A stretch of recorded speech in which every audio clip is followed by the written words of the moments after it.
Gracias por estar en el jueves 23 de octubre con nosotros. Tenemos visita en casa, ¿verdad, Georgina?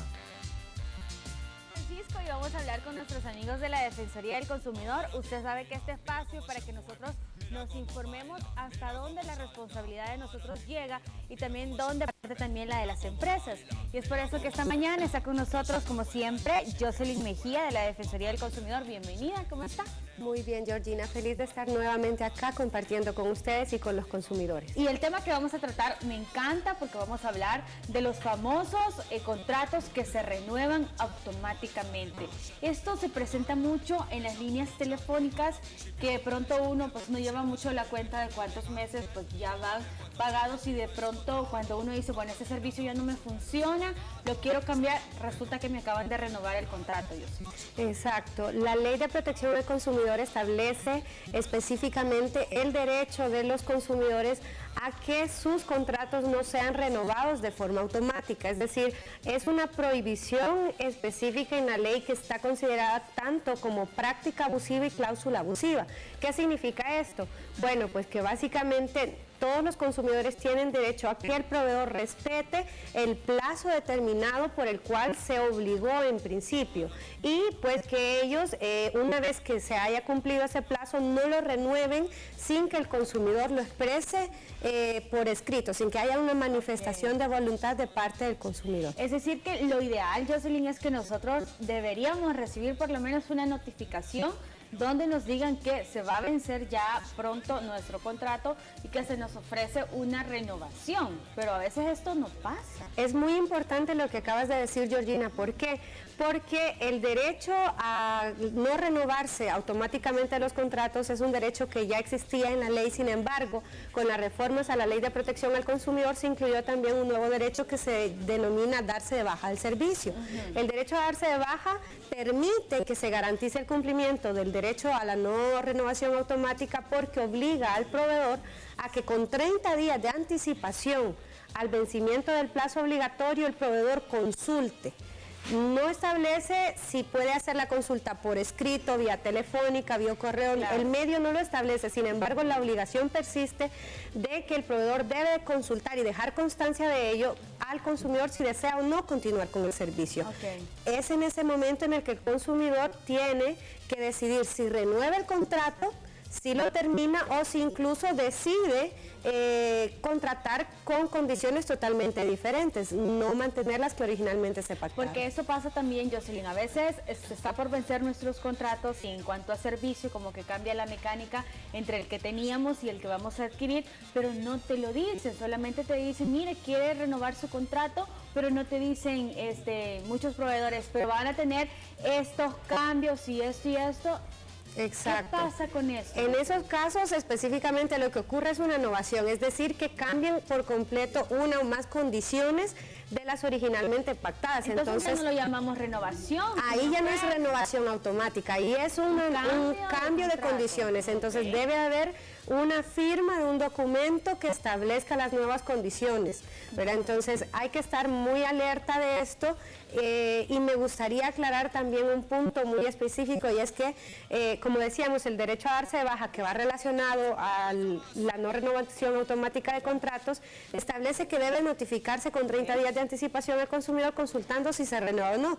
Pero muchos consumidores o proveedores preguntan, ¿pero y qué pasa si el consumidor no responde? Eso.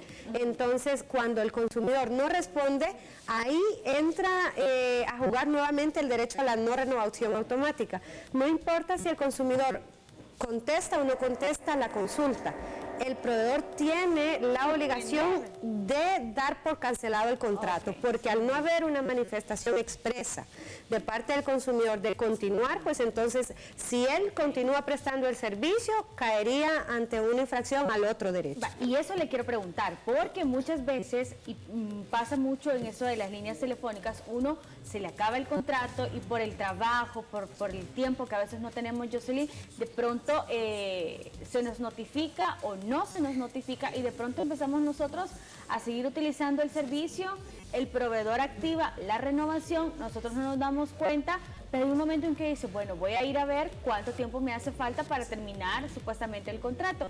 Y estamos en una nueva contratación. ¿Qué podemos hacer en este caso?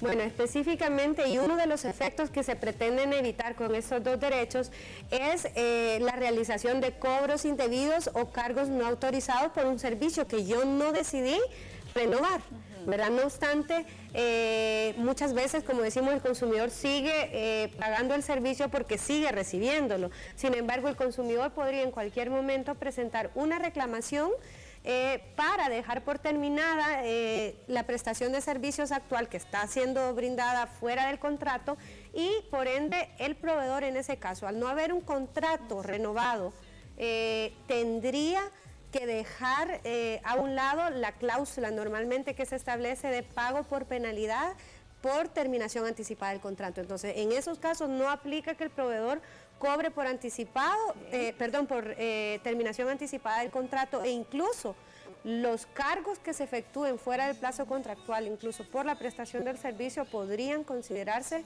evaluando el caso del particular, como un cobro indebido. Jocelyn, en cuestión de que la gente se siente identificada con esta entrevista, ¿qué tipo de servicios o productos son más comunes en ustedes en el hecho de la demanda? Bueno, en este caso en específico, como se da más que todo en contratos de plazo determinado, los consumidores reclaman específicamente cuando la prestación de servicios está relacionada con servicio de internet móvil o residencial, también pues prácticamente con la telefonía fija y móvil, y pues también con el cable, que son los contratos más comunes para los cuales los consumidores reciben un servicio de plazo determinado obligatorio. Entonces, es en estos casos comúnmente cuando el consumidor se acerca a reclamar que le han renovado automáticamente el contrato y por tanto le han seguido facturando por un servicio que él no autorizó. Entonces, el reclamo en ese sentido es por un cobro indebido, porque se sigue efectuando el cobro mensual de una factura que, aunque el servicio se ha prestado, ha sido sin la autorización del consumidor. Ahora hablemos de cómo es el procedimiento. ¿Qué documentos tengo que yo reunir como consumidor cuando me está pasando esta situación? Bueno, lo primero que debe de presentar el consumidor para evidenciar este hecho es la copia del contrato según la cual pueda demostrar a qué plazo determinado fue el que se obligó. Puede ser 18 o 24 meses, dependiendo de lo que haya pactado con su proveedor. Presentando la copia del contrato y facturaciones posteriores a el plazo que se haya determinado en un principio, ya podría evidenciar a través de estas facturaciones notificaciones de cobro y pues alegando que efectivamente si el proveedor ha renovado el contrato, sea él quien compruebe que el consumidor así lo aceptó. Si el proveedor no puede demostrar que hay una solicitud expresa o una aceptación de renovación del contrato, pues entonces deberá dejar sin efecto la prestación de servicio y darle de baja al servicio, revertir cobros indebidos. O sea que el proveedor no nos puede decir de pronto, Jocelyn, es que el sistema se lo actualizó y eso no es culpa humana, sino que el sistema de pronto les actualizó este contrato y entonces ya es automático y usted tiene que seguir pagando. Eso no puede suceder. No, en caso que incluso sea ese el fundamento del proveedor, pues se tendrá por una infracción a la ley de protección, y recordar nuevamente que no solamente se considera esto como una cláusula abusiva, ¿verdad? ¿Qué significa esto? Bueno, que a veces los proveedores dicen yo lo hago porque hay una cláusula que me lo permite, donde específicamente dice que si no hay una aceptación del proveedor, del consumidor, lo va a renovar. Entonces, no únicamente puede considerarse la cláusula si está incorporada en el contrato como abusiva, sino que aunque no se define en el contrato y se haga, será una práctica abusiva, que es diferente. Muchas gracias, Jocelyn, por esa información. Si nuestros amigos quieren conocer más detalle de eso, están pasando por esta situación, ustedes tienen muchos canales donde pueden ayudarles. Entre ellos está el 910 y está el Twitter, ¿verdad? Así es, pueden consultar al 910, visitar el sitio web de la Defensoría del Consumidor y también visitarnos en las diferentes oficinas en San Salvador, el Plan de la Laguna, Santa Ana y San Miguel. ¿Dónde van a estar en estos días ustedes? ¿Siempre con la Defensoría Móvil? En la Defensoría Móvil vamos a estar visitando diferentes puntos del país. Para información más amplia pueden visitar el sitio web de la Defensoría. Para que usted vea cuál es la agenda que ellos van a tener y si van hasta su localidad, pues tenga todas sus dudas, pregunte. Los contratos es importante guardarlos. A veces nosotros contratamos y de pronto estas páginas se pierden y a la hora de hacer un reclamo pues nos cuesta mucho más porque no tenemos este comprobante que nos ayude. Muchas gracias, Jocelyn, y le esperamos pronto con otro tema. Bueno, un placer.